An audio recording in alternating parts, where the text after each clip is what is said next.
संगति प्राप्त हो जाती है साधु की तो क्या प्राप्त होता है? क्षणमपि सज्जन संगति रेखा भवति भवार्णव तरणई नौका। एक क्षण की साधु की संगति संसार सागर से पार करने के लिए पर्याप्त हो जाती है।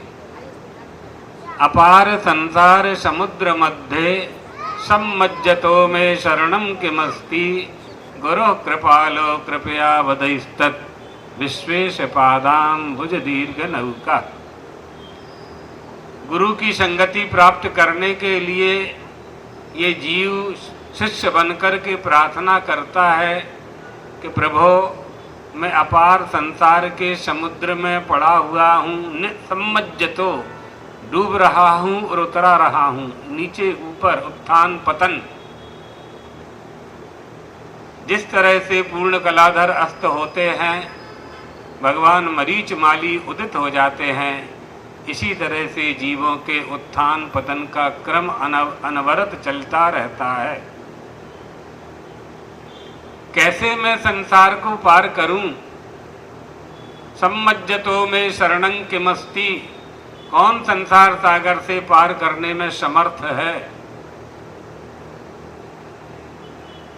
तो धर्मशास्त्र कहते हैं, भागवतकार कहते हैं, देवी भागवत में आया है, शिव पुराण की कथा में आया है, बेटा बहुत कुछ करने की आवश्यकता नहीं है, गुरु के चरण पकड़ लीजिए, सब प्राप्त हो जाएगा।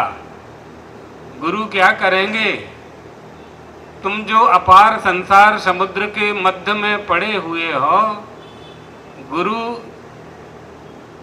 विश्वेश पादाम भुज दीर्घ नौका, श्री हरि परमात्मा के चरणों को पकड़ा देंगे और उनके चरण ही, उनके चरण की रज तुम्हारे लिए नाव बन जाएगी, नौका बन जाएगी, तुम संसार सागर से पार हो जाओगे। ये सत्संग का फल है। जब हम अच्छा संग करते हैं, अच्छी बात हमें प्राप्त होती है, तो संसार से पार होने का उपाय हम जान पाते हैं। इसलिए इसको सागर की उपमा दी गई है। अपार संसार समुद्र मध्य, बीच में पड़ा हुआ हूं, जल ही जल भरा हुआ है, चारों तरफ पानी पानी पानी पानी, कुछ है नहीं। उस जल के मध्य में मैं हूं, कुछ दिखाई नहीं पड़ता है, कहाँ जाऊं, कैसे किनारे को पाऊं, नदी को कैसे पार करूं, समुद्र को कैसे पार करूं। प्रार्थना करता है प्रभु से, प्रभु स्वयं गुरु बनकर के आ जाते हैं। धर्म की नाव ले आते हैं और धर्म की नाव में उस शिष्य को बैठाते हैं। ज्ञान वैराग्य रूपी पतवार से नाव को खेते हैं। लाकड़ी ना पाटा हो ना बे करे छे, ज्ञान वैराग्य रूपी पतवार से उसको खेते हैं।